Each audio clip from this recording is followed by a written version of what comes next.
When Alexander was 19, his father was murdered, here in the theatre at Vergina. Suddenly, unexpectedly, Alexander was king. And we set off in his footsteps from the little station below Vergina, our aim to follow him as closely as we could. In May of that year, Alexander's army was ferried across the Dardanelles from Europe to Asia.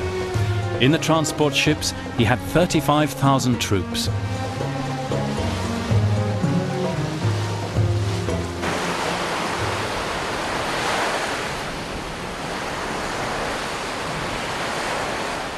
Meanwhile, Alexander himself sailed on downstream, on a pilgrimage to a place sacred in all Greek hearts, and especially his, Troy.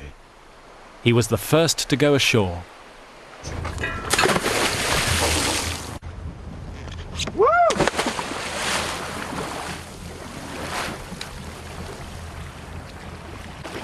Alexander waded ashore in full ceremonial armor.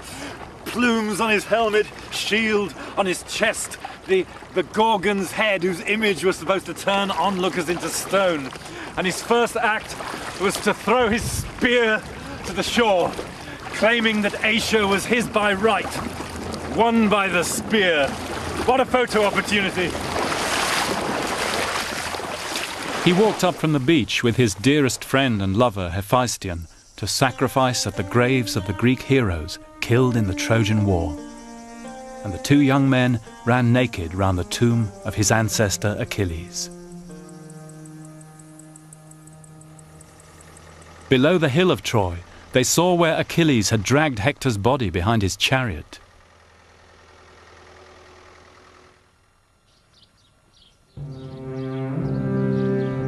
Then they visited the old town of Troy. Since he was a boy, Alexander had hero-worshipped the Greek warriors who'd fought and died on these walls 1,000 years before. Their deeds here had won them eternal glory, and Alexander thirsted for that above all things, says the historian Arrian. On top of windy Troy, they went into the temple of the goddess Athena.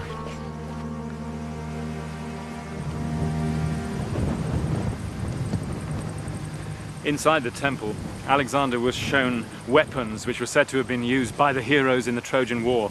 And he left his behind and took them with him, including a shield which was said to have been Achilles, which was taken with him all the way to India.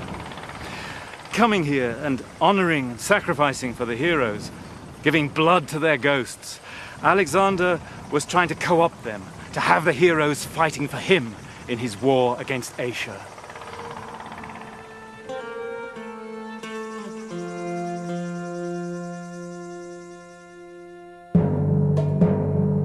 The Persian Empire was the largest which had yet existed on earth.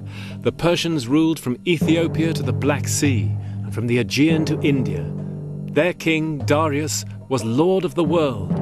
This was what Alexander was taking on.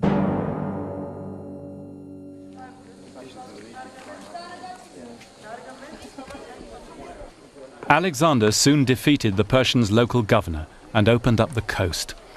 All the way down the western seaboard of Turkey, there were Greek cities under Persian rule, powerhouses of Greek civilization. Alexander's tutor, Aristotle, had taught here. And in many of these cities, Alexander was seen as a liberator.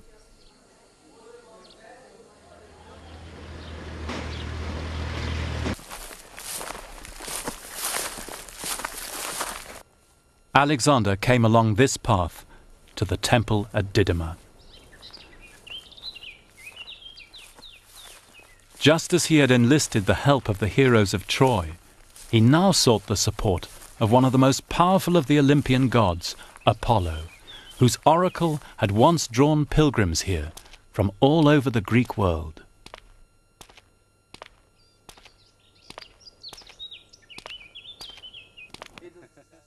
Alexander did.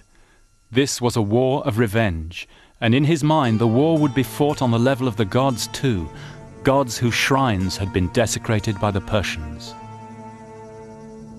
Back in the time of the Great Persian War, the Persians had sacked Didyma, its sacred spring had dried up, its prophecies ceased. But to Alexander, Apollo was still here.